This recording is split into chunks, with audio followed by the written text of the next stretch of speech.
Yeah, so I got a lot to live up to with that guy, man. He's got a big weekend, doesn't he? He's well better. Yeah, that's right. We don't have to adjust this thing anymore. I do appreciate that. That's good. And then the toughest too, also. I don't know. Plays to pick up basketball with him once in a while. He's still got something in the tank, I will say. Oh. Do you feel like you're comfortable with what you have at safety as compared to the beginning of fall camp? Yeah, we're getting a lot more seasoned, and there's going to be some young guys that are going to play for us. VJ Payne's going to play, Kendre Steiger's going to play, guys that are new to the program. Kobe Savage is going to play, although he was here in the spring, so we feel a little bit more comfortable with him. Drake Cheatham. These guys are going to get time, so I'm eager to see what they do on game day. But they're certainly impressive at practice. Josh Hayes kind of emerging as the leader in that back end. He's just dynamite. He's just so mature, he's been around championship teams and been around really great defenses, and I appreciate his perspective in the room. Just reinforcing all the things that us as coaches are trying to get through to these guys, and he's been a living example of that. He was a guy that. Also played as a young guy. I remember Josh back when, I can't remember the year. It's probably 2017. We were playing in the semifinal game at North Dakota State, and Josh was our third corner, I think, at the time. And both number one and number two got injured in the semifinal game, and he had to start in the national championship game. And that was his first start. And, he didn't back down from it at all. And I think he's trying to get some of that through to some of these younger guys now that are going to get their chance on Saturday. I think I think his knee looks fine. I think he's been running around great. I think his wind is pretty good. I won't say it's 100% yet. I think he's going to be a work in progress in that degree, but we plan on using him a lot. He's going to be a significant contributor here right out of the gate. What do you want to learn the most about your unit on Saturday once the game is over? I want to find out. I feel like I know how Deuce Green's going to respond. I know how Eli Huggins is going to respond. I know how Julius Brents is going to respond. I want to find out. How some of these newer pieces are going to respond. And, all indications are they're going to respond just fine. But that's the biggest question mark is as we continue to build trust throughout the year, trust within the unit, trust within each other, those guys are going to have to ball out on Saturday. So I'm excited to turn them loose, see what they do. Practice down reps, how do you manage the personnel looks to get different guys and different combinations in, but still get that consistency? Yeah, that's something we spend a lot of time. This certain guy needs to see this look. He hasn't seen this look for 3 days. We need to get that. That's the deal. That's why we show up at 5:30. That's why we do what we do. I think one thing that our guys have gotten so much better at since we've been here is learning when they're not in. I think back even a couple of years ago, guys were just interested in what they were doing. Coach, I watched myself, and now it's turning into, Coach, I saw so-and-so had this. This is what I was thinking. Is that correct? They're putting themselves more in the position instead of just putting themselves in their own skin, which is a sign of maturity. Last time we talked to you, you said the defense last year played good because they weren't always right, but they played good because they played fast. Yeah. Do you feel like you have the ability to be right a lot more now? I do. I think we understand it a lot more. I think as coaches we understand it a lot more. I don't know if I use this example or not, but last year I think there was even times on third down where we spent so much time in the offseason developing the base down package that third down was sometimes just a hodgepodge of things, and it was learned week to week. And maybe that was part of the reason why we weren't as good on third down, because it wasn't very consistent from week to week.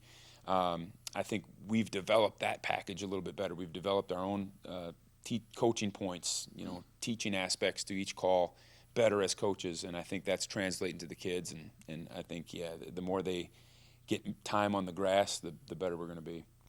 You feel personnel-wise you're better suited now with the changes you were able to make in the offseason? I think we're more athletic as a group. I think we're older as a group, which I think is a big deal.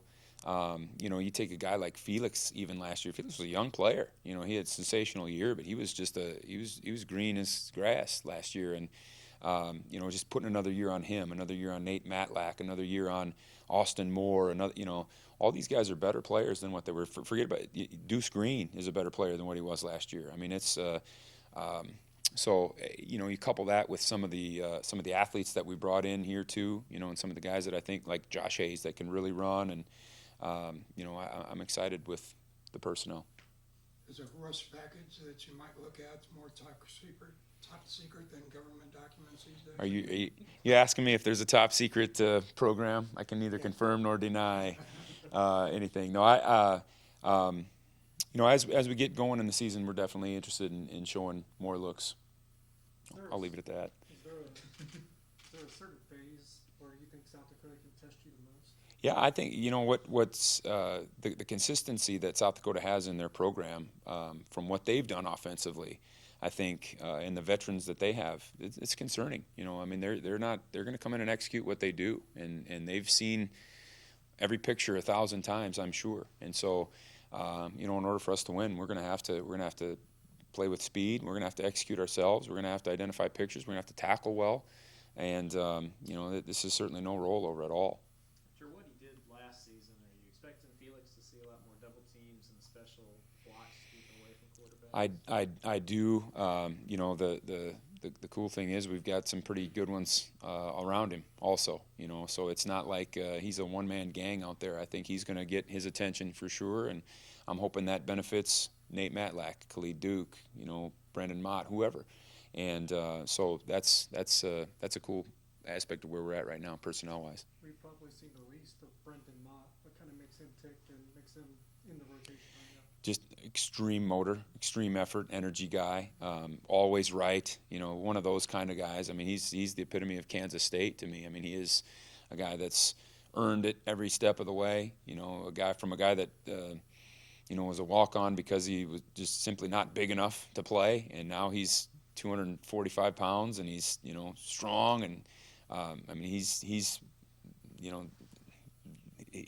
there couldn't be a better representation of who we are at Kansas State than Brendan Mott.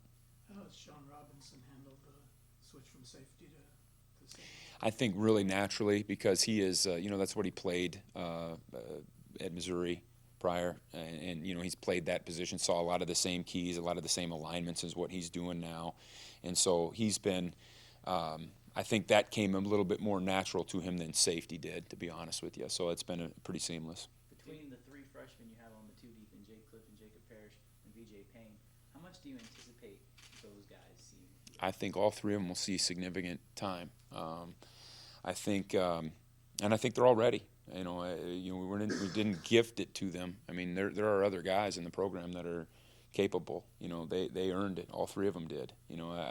Jake Clifton's probably one of the smartest. I shouldn't even single him out. All three of them are just extremely intelligent, but just picking up what they've picked up in that short amount of time that they've been able to work with us is awesome. And you couple that with the extreme athleticism that all three of them have, and it's exciting for the future. When are you thinking will Honus be able to play again? I think he's a couple weeks yet. We'll see. It's kind of a week-to-week thing. There's an outside possibility of it being sooner, but I would think it'd be a couple weeks yet. USD quarterback camp, what could he do to cause you guys some problems? Well, I think he's pretty good with football. I think he understands where he wants that thing to go, and I think he manages it really well. He keeps plays alive, and he's not afraid to take his shots, certainly. And so, I always get nervous when those veteran guys come in here that have played a lot of football, and he's got that on his resume. So we had talked about catbackers in June, and you were talking about how this defense had some potential. Mm-hmm. Now that the time is here, just how excited are you for this defense?